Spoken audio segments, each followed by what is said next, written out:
ka ng nobya niya. Silang dalawa. Dahil silang talaga nagmamahalan. Pag hindi niyo ako tinulungan, magpapakamatay ako! Bessie! Anak, huwag mong gagawin yan. Mahal na mahal ko si John, Daddy, Mommy. At hindi ko matatanggap na mawala siya sa akin. Lalo na ngayon may nangyari na sa amin.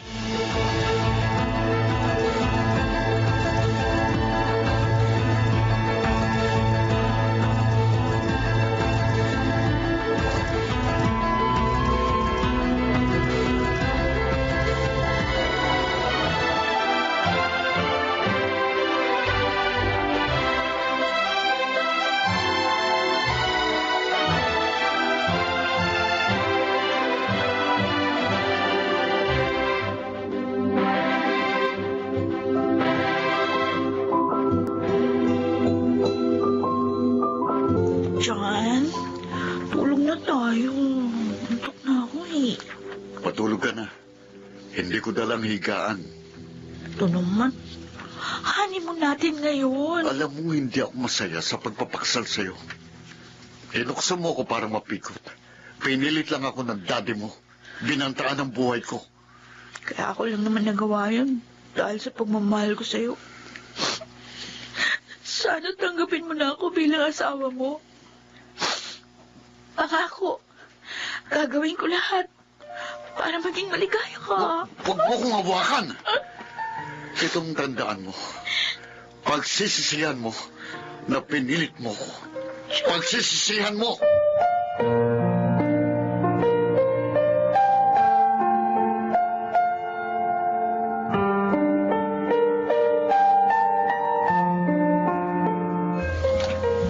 Chad, lasing ka na. Hmm? Tama na yan. Lagi ka na lang naglalasing eh. Hindi pa ako lasing, Arnel. Alam ko pa ang ginagawa ko. Hindi pa nawawala sa isip ko ang matinding sama ng loob ko ngayon. Ang matinding sama ng loob ko ngayon. Hindi kita masisisi. Hindi kita masisisi. Kasi nga, iniwan mo yung anak nila. Ayun. Nagtangkang magpakamatay si Eden dahil doon. Siyang talaga mahal ko, Arnel. At pinagsisisihan ko na nagpatukso ko kay Bessie. Buti na lang, nakaligtas si Eden sa kamatayan. Kung nagkataon, lalo kang masasaktan. Ang hirap ng loob ko na nararanasan ngayon.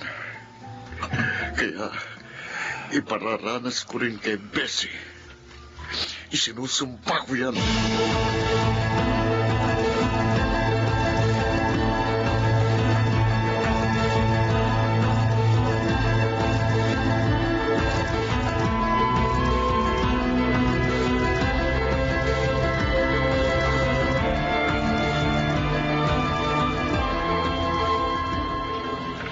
What?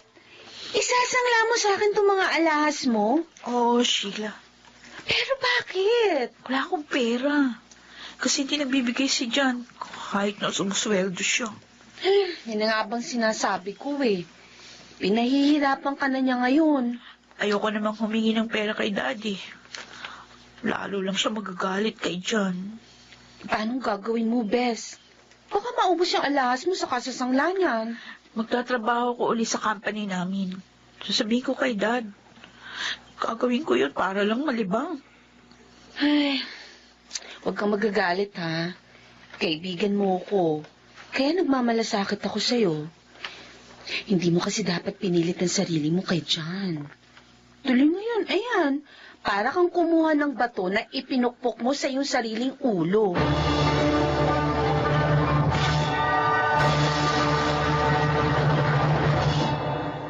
John? Ano to, ha? Ano to? Oh, nakita mo na pala. Ano? Isa ko pang cellphone yan. Walang hiya ka. Isa ko pang karapatan kong magkaroon ng isa pang cellphone. Akin na yan. Akin na. Alam ko na lahat. Dito kayo nag-uusap ng babae mo? Walang hiya ka talaga. Alam mo na pala eh. Ibigay mo na sa akin yan. Oh, yan. Walang hiya ka. Taksin. No, bakit mo itinapon ang cellphone ko? Walang hiya ka. Ah! Aray ko. Wisit ka. Ikaw pa,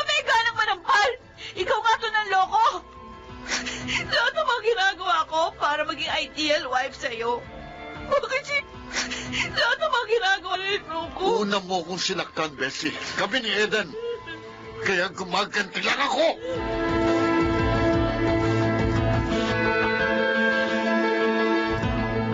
Trina, bakit ka malungkot?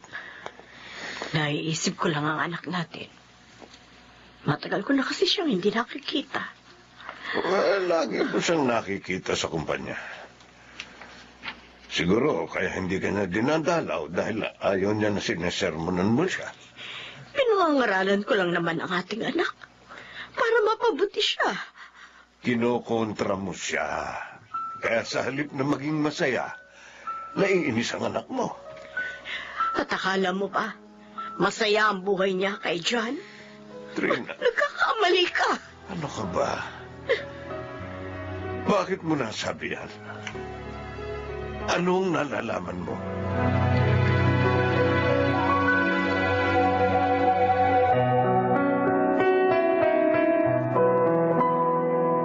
Hello, Tito Petrus? Napatawag po kayo. Gusto lang akong alamin sa'yo, Sheila. Po? Ano po yun? Best friend ka ng anak ko. Kaya ikaw ang naisip kong tanungin.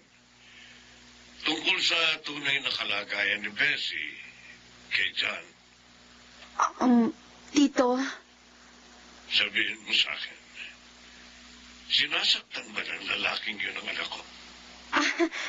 pasensya na po, Tito, pero wala naman pong sinasabing ganun sa akin si Bessie. Siguro mas mabuti po kung siya na lang ang tanungin nyo.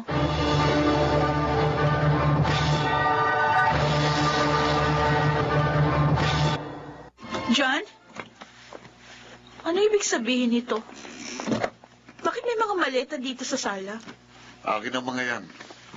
Bakit nakalabas ang mga yan? Kahit pala matalino ka, may pagkatanga ka pa rin, no? John, Aalis na ako. Hindi ko na makakayang makasama ka. wag! Anong wag na? Huwag mo akong iiwan. Ano ba dapat kong gawin para matanggap mo na asawa mo na ako? Wala. Dahil kahit ano pang gawin mo, at kahit magsumbong ka pa sa daddy mo, hindi kita magagawang mahalin. John, At hindi na magbabagong isip ko. Hihiwalayan na kita. wag, John! Gusto mong subukan? Wag. Sige, magsumbong ka.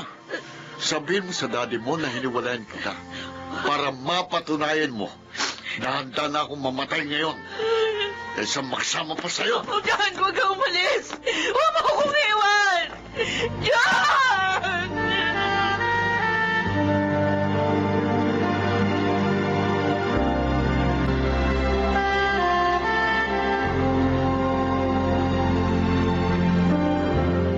Daddy, Oh, bakit ka umiiyak, anak? Ano problema? si John, iniwan niya na ako. Ano? Sabi niya hindi na raw niya makakaya makasama pa ako. Hindi pa rin niya ako matutuwang mahalin hanggang ngayon. Ang walang yan yun. Papatayin ko siya. Papatayin ko! Ay, Daddy, bakit po? hindi ako makakahiga. Daddy, ay! Oh, Daddy! Ay, tulong! Tulungan niyo ako! Nawala ng malay si Daddy! Tulong!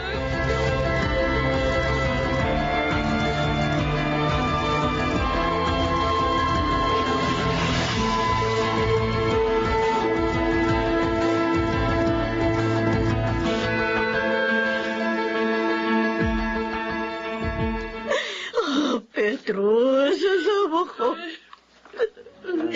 Bakit mo naman ako iniwan? Daddy, di kayo dapat wala. Paano na kami ngayon ni Mami? Nakikiramay po ako, Tita Trina, Bessie. Oh, Sheila, napakasakit. Alam naman ni Petrus ang sakit niya sa puso.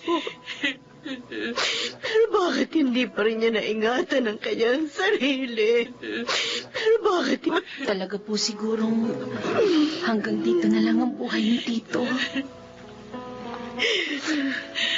Sheila, Kasalanan ko kaya namatay si Daddy. Kung hindi ko sinabi sa kanya na hihiwalayan ako ni John, hindi siya magagalit. Hindi siya aatakin. Kasalanan ko ang lahat. Ako at ang kapusukan ko ang nagpahamak sa daddy ko. Mommy, I'm sorry. I'm sorry. I'm sorry.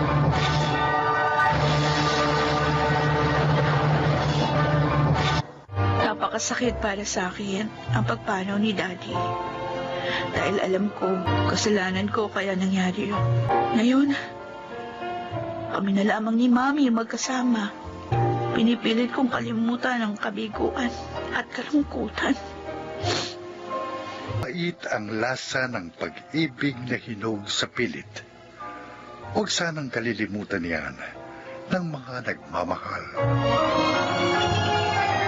Mga nagsiganap, Phil Cruz, Chiquit del Carmen Amor, Yunel Benamin, Jeneline de la Cruz at Rosana Villegas sa papel na Bessie.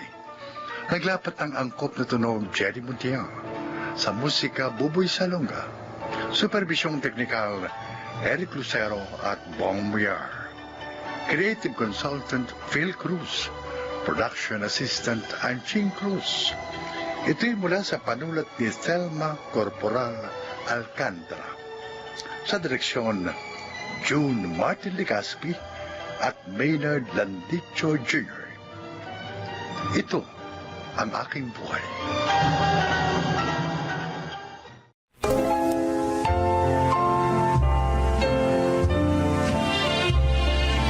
Mga kaibigan, sa araw na ito, inyong maririnig ang kwento ng isang inang sinikap na magkaroon ng isang payapa at masayang tahanan para sa kanyang mga anak sa kabila ng pagkakaroon ng isang sirang pamilya. Siya ay si Selma.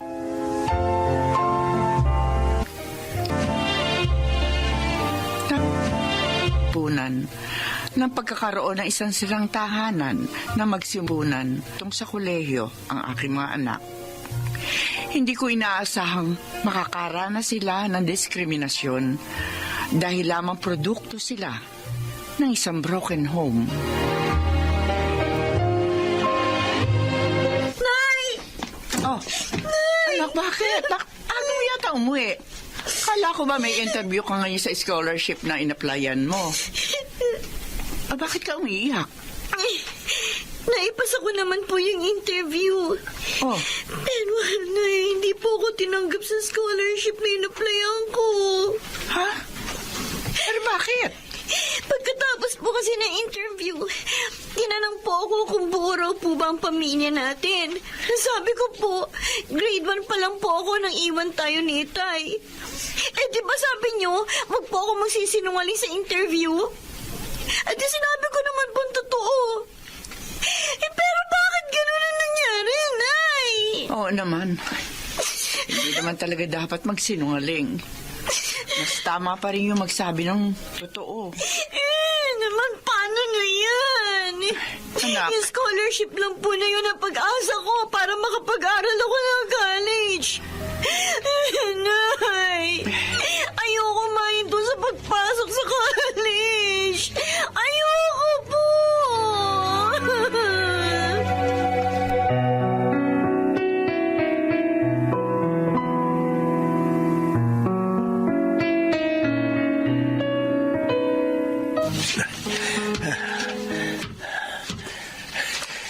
Talagang hindi mo pa rin makakalimutan yung interview sa atin sa Dean's Office nung papasok pa lang tayo sa First Year College, no, man? Yung una kasing pagkakataon na nagsinungaling ako sa buong buhay ko, Enzo. At hindi alam yun ni Inay. Alam mo na naman ang motto ni Inay. Kailangan palaging magsabi ng totoo. Pero minsan yata kailangan talagang magsinungaling, no? Kung sinabi ko kasing ulila na ako sa tatay, pero buhay pa nga si Itay, lalo lang magiging komplikado eh. Jack, itatanong pa nila kung nasan si Itay. bakit hindi namin kasama sa bahay at kung ano-ano pa. E di sinabi ko na lang, house husband si Itay at si Inay nga nagtatrabaho. Pero tingnan mo naitawid ka sa kolehiyo ng pagsisinungaling na yun. Minsan kasi, hinahanapan na lang tayo ng intelektual na sagot sa mga nag-i-interview sa atin. Naaalis sila kapag higit sa sagot na gusto nilang marinig ang maibibigay natin. Ang mahirap lang, kapag nakakita nilang mahusay ka sumagot, hindi ka na nila titigilan ng mahihirap na tanong.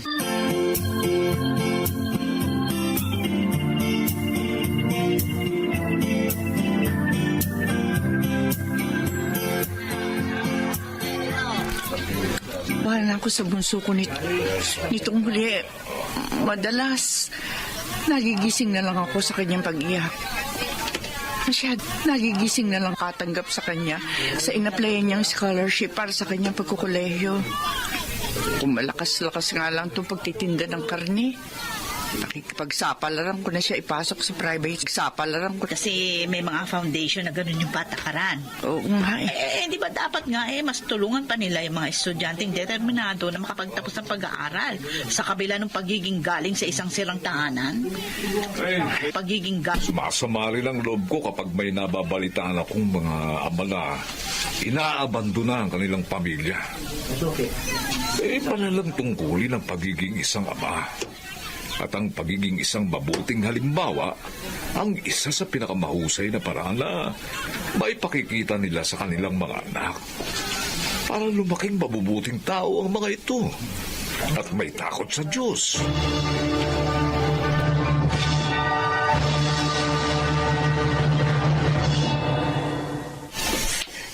Matt! Oh, Enzo. Tingnan mo, may natanggap akong message mula kay Sandra sa messenger. Kinukumusta tayo pareho. Si Sandra na valedictorian natin nung high school. Aba, bakit bigla daw niya tayong naalala? Siya pala ang president ng student council ng kanilang university. Ngayon, may scholarship program sila para sa mga incoming freshmen. At may natitira pang isang slot. Oh. Ang gusto raw niya, mula sa alma mater natin kumuha ng isang scholar. Bilang pagtanaw na rin daw niya ng utang na loob sa school. Teka, tamang-tama. Naghahanap talaga ng college scholarship si Leia. Magandang balita yan para sa kapatid ko. Oo nga. Saka, sa school din natin graduate ng senior high si Leia. Kaya sakto siya sa slot na yun. Ito nga pala ang iba pang requirements. Patingin. Itinasa na rin ni Sandra sa messenger, pati yung office ng student council. Binigay na rin niya. Tiyak na matutuwa si Leia sa ibabalita ko sa kanya. Mabubuhayan ng loob ang kapatid ko.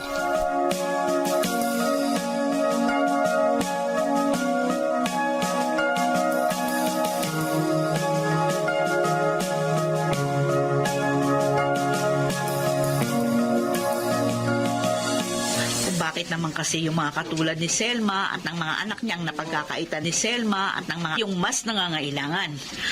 Ay nako, yung tampure ng buhay dito sa mundo. Maganda ang pagpapalaki ni Selma sa mga anak niya. Kaya naniniwala akong palaging may magandang puwang na nakalaan para sa kanila rito sa mundo. Kaya wag na wag silang mawawala ng pag-asa. Ituloy lang nila ang mga nasimulan nilang kabutihan. Mabuting tao si Selma. At ng kanyang mga anak. Kung alam lang ng asawa ni Selma na higit pa sa ginto ang mga taong itinapon niya.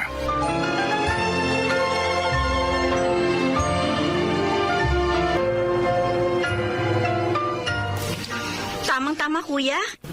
May mga photocopy. Tamang-tama, kuya. Ililipat ko na lang sa bagong council ni na Ate Sandra. Sige. May-message ko siya sa messenger para i-abis ang pagpunta mo ron. Naku, maraming salamat sa inyo ni Kuya Enzo, kuya, ha. Kahit paano, nagkaroon ako ng pag-asa makapag-aaral nga ako sa college. Alam mo, depressed na talaga ako. Gusto ko naman sumuko, alam mo ba? Si Sandra pa rin ang susi ng lahat ng ito, Leia. Mabait din kasi nung kaklase pa namin yun ni Enzo. Noong pa magkakasama kami sa high school. Talagang matulog mo isa sa mga estudyanteng nangangailangan. Oo, tatandaan ko. Palagi rin siya sumisilip sa room namin noon. Kung meron kaming hindi naiintindihan sa mga subject, tinuturuan niya kami noon. Basta, mag-review ka pa rin, ha? May entrance exam yung scholarship na yan. Tiyak na may interview rin. Pero sumagot ka na lang kung anong nasa puso mo. Paano kung kailangan ko magsinungaling para lang maipasa yung interview, kuya? Siguro, pinakamainam pa rin magsabi ng totoo. Mas nagbubukas kasi ng mga opportunity ang pagiging matapat. Basta't maniwala ka lang sa sarili mo, sa kakayahan mo. Oo, minsan, pwede tayong magtagumpay sa una nating pagsisinungaling. Pero hindi natin yung dapat makasanayan.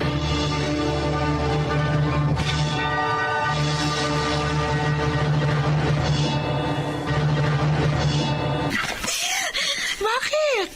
Ano ba nangyari? Bakit iyak ka ng iyak? Naku, Nay, iyak po ng kaligayahan yan. Ha? Kasi nga, nakapasa siya sa interview sa ina-applyan niyang scholarship sa university ni Sandra. Kaya sa susunod na linggo, pwede na po siyang mag-enroll sa kursong gusto niya.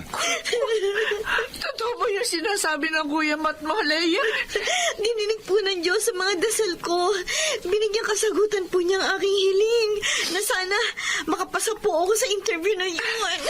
Hindi ba sabi ko naman sa iyo, mahal tayo ng Diyos dahil sinasagot niya ang ating mga dalangin. Lalo na sagot niya tayo ng tunay ang ating mga layunin at taos sa ating mga puso. Opo, Nay. Kaya hindi rin po ako sumuko dahil alam ko inilalapit tayo ng ating mga panalangin sa Kanya. Tama ka, Leia. Kahit nga kung minsan, hindi natin alam ang eksaktong sasabihin natin sa ating mga panalangin. Pero alam ng Diyos ang nadarama natin.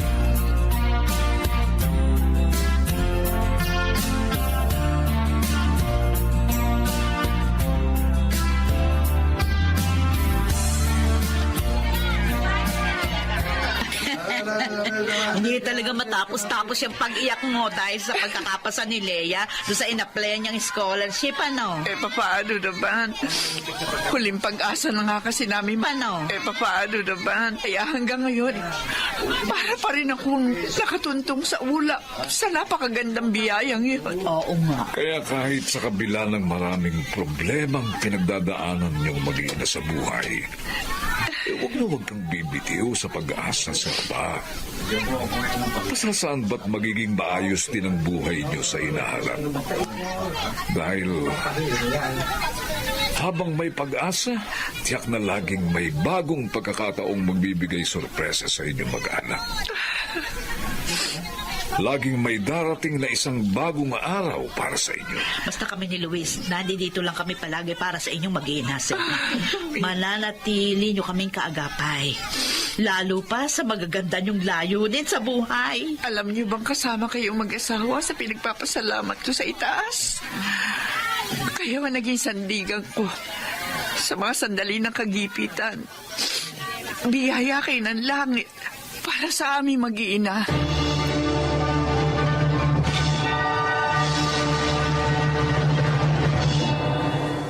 Totoong maraming hamong kinakaharap sa lipunan ang isang sirang tahanan. Ngunit higit pa rin sa paghusga ng ilan, ang gabay pa rin ang nasa itaas, ang makapangyarihan.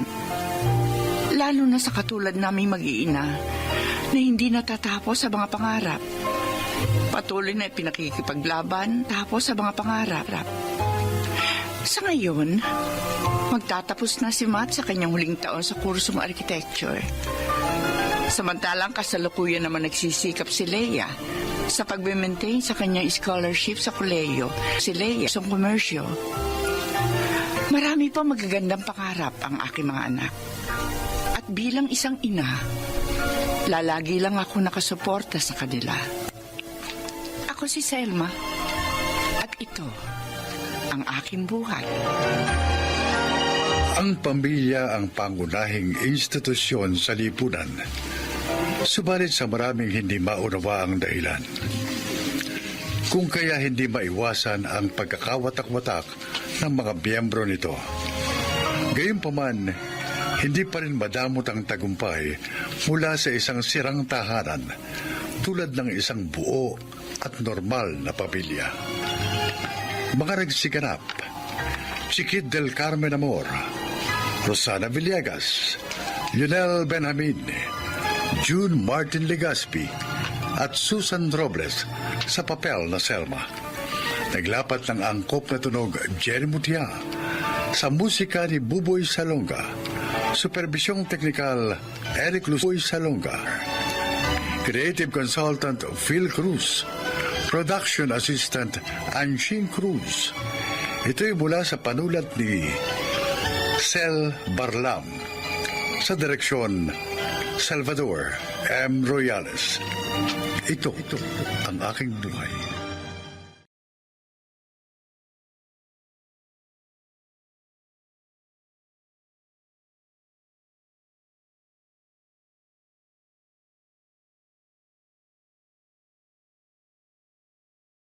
Salvador M. Royales. Ito ang aking buhay.